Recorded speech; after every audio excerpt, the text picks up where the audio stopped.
अस्सलामु अलैकुम वरहमतुल्लाहि वबरकातुहू नहमदुहु व नसल्ली अला रसूलिहिल करीम अम्मा बाद फ़अऊज़ु बिल्लाहि मिनश शैतानिर रजीम बिस्मिल्लाहिर रहमानिर रहीम रब्बी इश्रह ली सदरी व यस्सिर ली अमरी वहलुल उक़दतम मिन लिसानी लियफ़क़हू क़ौली। आज हम इंशाअल्लाह पढ़ेंगे सूरत रात की आयत नंबर 23 से। इससे पहले वाली आयत में हमने पढ़ा कि अल्लाह ताला फरमाते हैं कि वो लोग जो अल्लाह ताला पर ईमान लाए, अल्लाह की रज़ा के लिए सब्र किया, नमाज कायम की, अल्लाह की राह में खर्च करते रहे, फिर अल्लाह ताला फरमाते हैं कि बुराई का जवाब अच्छाई से देते रहे, ऐसे लोगों के लिए जन्नातु बगात होंगे अदनिन हमेशा रहने वाले, यानी ऐसे लोगों का अनाम जो है आखिरत में वो हमेशा रहने वाले बगात होंगे। यदखुलूनहा वो दाखिल होंगे इन बगात में, हा से मराद बगात, यदखुलूनहा वो दाखिल होंगे इसमें, वमन और वो भी सालहा जो नेक हुए, मिन अबाइहिम उनके बाप दादा में से, व अज़वाजिहिम और उनकी बीवियों में से, व ज़ुर्रियातिहिम और उनकी औलाद में से। मतलब ये कि अल्लाह ताला नेक रिश्तेदारों को जन्नत में इकट्ठा करेंगे। वो एक दूसरे को देखकर खुश होंगे, एक दूसरे को देखकर अपनी आंखें ठंडी करेंगी। मतलब ये कि किसी का हस्ब व नस्ब से जन्नत में नहीं लेकर जाएगा, बल्कि ईमान अमल सालिहा जन्नत में लेकर जाएंगे। वल मलाइकातु और फरिश्ते यदखुलूना दाखिल होंगे, अलैहिम इन जन्नतियों पर, मिन कुल्ली बाबिन हर दरवाजे से, यानी फरिश्ते जन्नत के हर दरवाजे से उनके पास आएंगे और कहेंगे सलामुन अलैकुम, सलाम हो तुम पर, बिमा इस वजह से सबर तुमने सबर किया, फनेमा पस अच्छा है, उक़बदारी आखिरत का घर, यानी आखिरत का अंजाम नेक लोगों के लिए अच्छा होगा। वल्लज़ीना और वो लोग यनकुज़ूना जो तोड़ते हैं अहदल्लाही अल्लाह ताला के वादे को। इससे पहले वाली आयत में अल्लाह ताला ने नेक लोगों का जिक्र किया, फिर उन अनामात का जिक्र किया जो उनको आखिरत में मिलेंगे। अब इस आयत में अल्लाह ताला गुनहगार, मुनाफिक और काफिर लोगों का जिक्र करते हैं। अल्लाह ताला फरमाते हैं कि वो लोग जो अल्लाह ताला के वादे को तोड़ते हैं, मिन बादी मिसाकिही बाद इसके पुख्ता करने के, व यक्ताउना और काटते हैं, माँ उस चीज़ को अमर अल्लाह हमारा हुक्म दिया अल्लाह अल्लाह ताला ने भी इसके बारे में यूसला ये कि इनको मिलाया जाए, यानी रिश्तेदारियों को आपस में तोड़ते हैं, कता रहमी करते हैं, फिर अल्लाह ताला के वादे को भी तोड़ते हैं।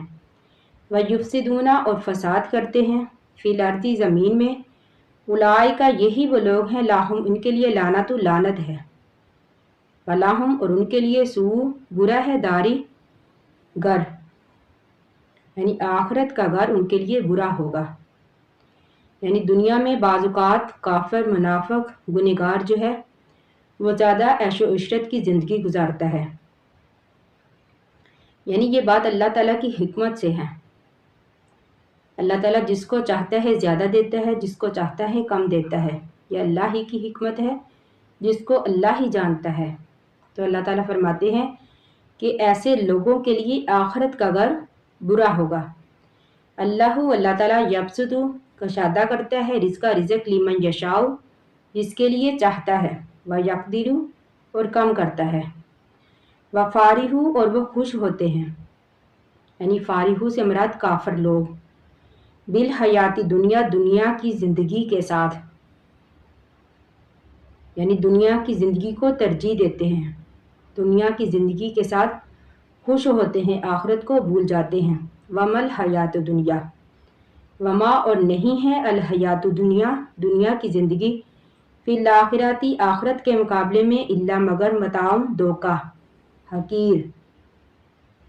जैसा कि हदीस में है, नबी अकरम सल्लल्लाहु अलैहि वसल्लम ने फरमाया कि दुनिया की मिसाल आखिरत के मुकाबले में ऐसी है जैसा कि कोई इंसान समुंदर में उंगली डुबोकर निकाले, फिर देखे कि उसकी उंगली पर कितना पानी आता है। या फिर एक और हदीस में है, नबी अकरम सल्लल्लाहु अलैहि वसल्लम ने फरमाया بلکہ آپ کا گزر ایک مردہ بکری کے پاس سے ہوا۔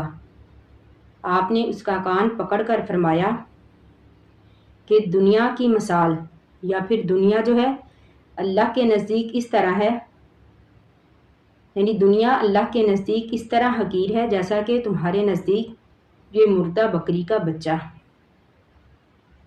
یعنی دنیا جو ہے آخرت کے مقابلے میں دھوکہ ہے، آخرت کے مقابلے میں حقیر ہے۔ وَيَقُولُ اور کہتے ہیں الذین وہ لوگ کافروا جنہوں نے کفر کیا، لولا کیوں نہیں انزل نازل کی گئی علیہ اس پر، یعنی علیہ سے مراد ہمارے نبی صلی اللہ علیہ وآلہ وسلم، آیتن کوئی نشانی من ربی ہی اس کے رب کی طرف سے۔ یعنی کافر لوگ یہ کہتے تھے کہ جیسا کہ موسیٰ علیہ السلام بڑے بڑے معجزوں کے ساتھ آئے، عیسیٰ علیہ السلام آئے، اسی طرح نبی اکرم صلی اللہ علیہ وآلہ وسلم پر کوئی بڑی نشانی کیوں نہیں نازل ہوئی؟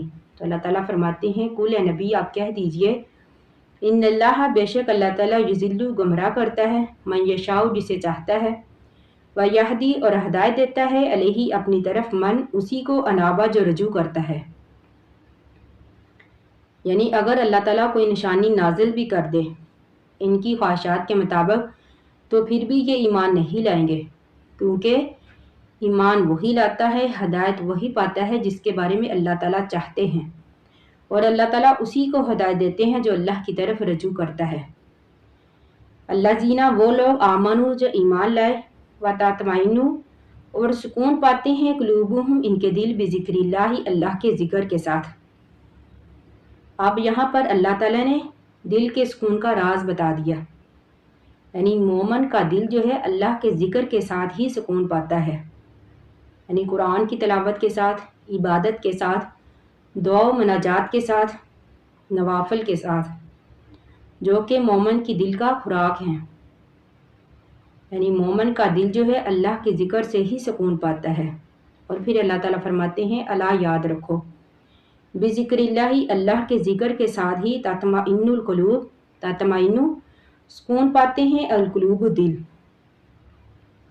اور ساتھ ہی اللہ تعالیٰ نے بتا دیا کہ وہی دل سکون پاتا ہے جو اللہ تعالیٰ پر ایمان لاتا ہے، یعنی ایمان والوں کے دل ہی اللہ کے ذکر کے ساتھ سکون پاتے ہیں، نہ کہ کافر اور منافق کے دل۔ الذین وہ لوگ آمنوا جو ایمان لائے، وعملوا الصالحات اور نیک عمل کیے، طوبیٰ خوشخبری ہے لاہم ان کے لیے، وحسن اور اچھا ہے مآبی ٹھکانہ، یعنی ان کے لیے آخرت میں خوشخبری ہوگی۔ یہاں پر طوبیٰ کے کئی معنی لیے گئے ہیں، مثلا ان کے لیے خیر ہوگی آخرت میں، حسنہ یعنی کہ بلائی ہوگی، جنت میں مخصوص جگہ ہوگی۔